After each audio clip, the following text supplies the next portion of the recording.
40 to 100.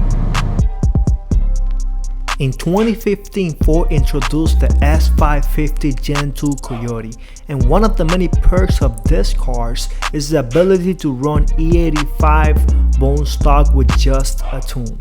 No need to upgrade injectors or fuel pump. In this video, I will be upgrading the stock cold air intake of the car, and also I'll be swapping the fuel from 93 octane to E85, which means that I will need an aftermarket tune to be able to run E85. Alright guys, so all finished. I'm just waiting on the tune, but pretty straightforward. I have the battery disconnected currently. Currently cleaning a little bit of the car here and there. But as you can see, pretty straightforward installation. And yeah, just can't wait to turn it on and go out for a drive. Big star.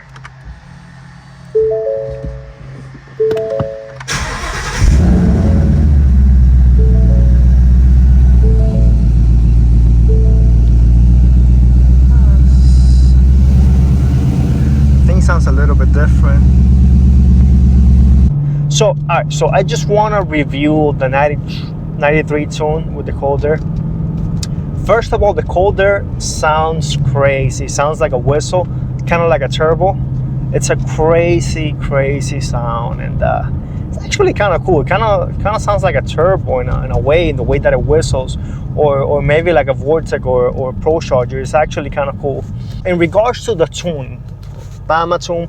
Now the reason why I went with BAMA tune is because basically it was free with the purchase of the SET4. So I was like, I might as well just give it a try, make content, put this content out there, and just give a review on the tune. This is the 93 tune. I got an E85 tune also with them. So if you guys don't know, the 15 and up Mustang, especially 15 through 17, as long as you have the original intake manifold with the original injectors, you could run E85. Now, if you swap the intake manifold to, let's say, a Boss 302, you know, a GT350, an 18 and up manifold, because of the extra velocity and air volume that you're gonna be moving to run E85, you do need to upgrade the injectors.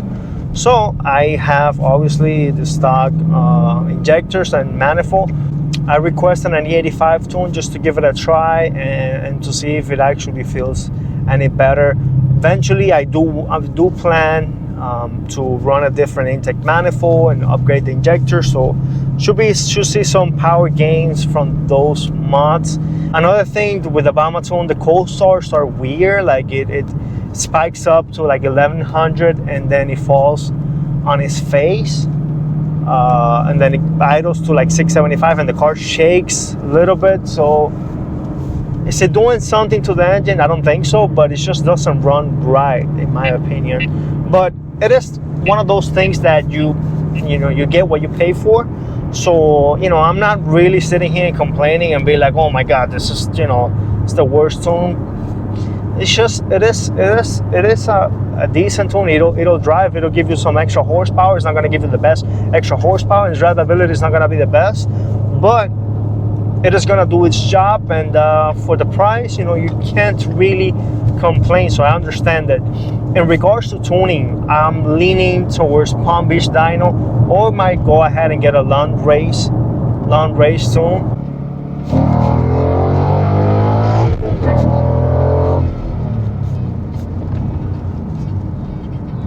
Yeah, it pulls harder, man. And even though the temperature is crazy, you can feel like it pulls, harder on the upper RPMs. It feels like 20 more horsepower, maybe 15 with this heat. Inlet air temperature is about 116, which is not ideal. I was sitting in traffic. So is it pulling timing? Yeah, it's definitely pulling some timing, but it pulls strong, definitely working, and the tune seems to be very smooth all the way. Now, keep in mind, this tune is more on the conservative side of things, so it's not gonna really unlock all the horsepower that you could per se. The following Thursday. Hi guys, driving on 0 miles to empty. Wanted to do the gas station thing, the E85. I'm sorry. I'm not going. I just came from the gas station, but I'm gonna do a swap at home. I bought like 2 gallons of E85. Hopefully, it should be enough. So yeah.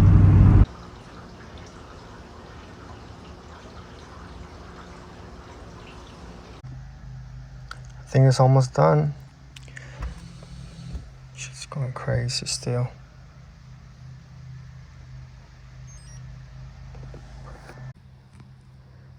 Alright guys, cold start on E85.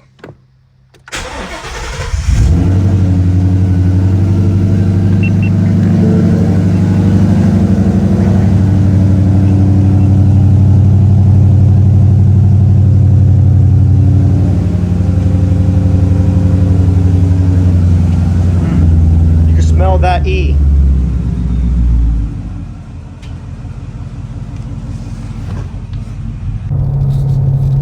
Alright guys, so we are driving the E85 Tune. Yes, from BAMA. So I just want to give you a quick overview of how the car drives with the E85. I'm pretty sure you're curious about it. So the car drives actually better than with the 93 octane Tune. Believe it or not, with the E85 runs great. It's a little bit more, I don't know if drivable is the right word. It's just, it feels like it has more torque in the mid-range. It feels less like an on and off switch like the 93 Tune felt like. So I actually enjoyed the 93, I mean the E85.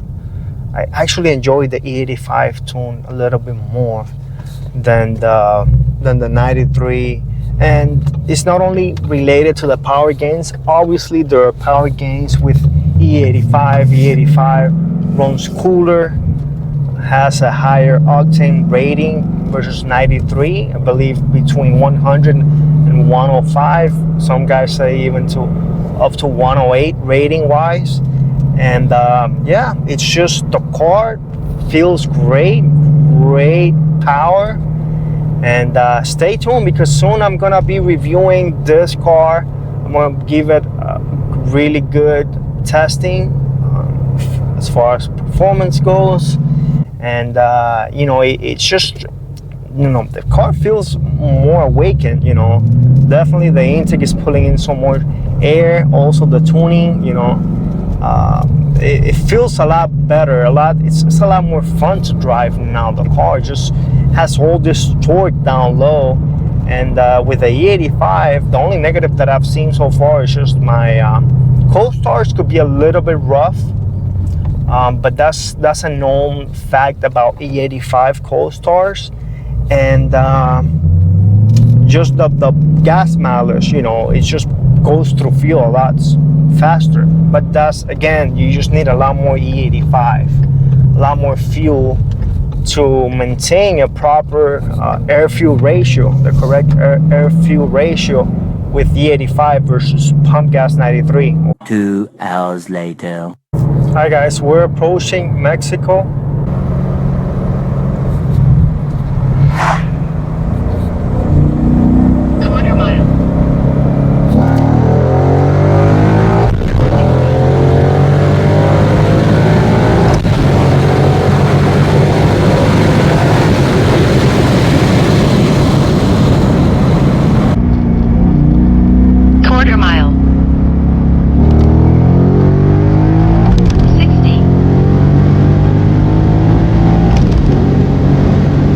So 40 to 100, 7.16. So that's an improvement, real improvement. The testing that I did before was around a 7.8. So that's almost a full second faster, 40 to 100. So, I mean, you feel it. Now, is it as fast as the Mach 1? I don't know. It's faster for sure than when the Mach 1 had the carbon trap, but you gotta shift here a little bit more, but very close. to what the Mach 1 ran when it was all, you know, pretty much bone stock. The car feels awesome. Reliability wise, it drives like a stock car, and it just pulls, man. It's just, I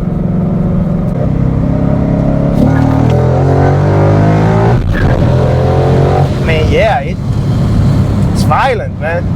That's all I can say. It's violent. This MT82 works awesome. Stock shifter, stock clutch. If you know how to drive stick, it's 15 through 17 Gen 2s, MT82s. I could see why people say that they were built for drag racing. It works very good. I'm impressed, to be honest. I'm impressed. It's also 80s high humidity, and this thing is pulling like a freight train. This is gonna do it for now. Thank you so much for watching this video. Please consider subscribing for more content on these cars and other reviews of Mustangs and cool cars. Yeah, I'll see you on the next one. Take care.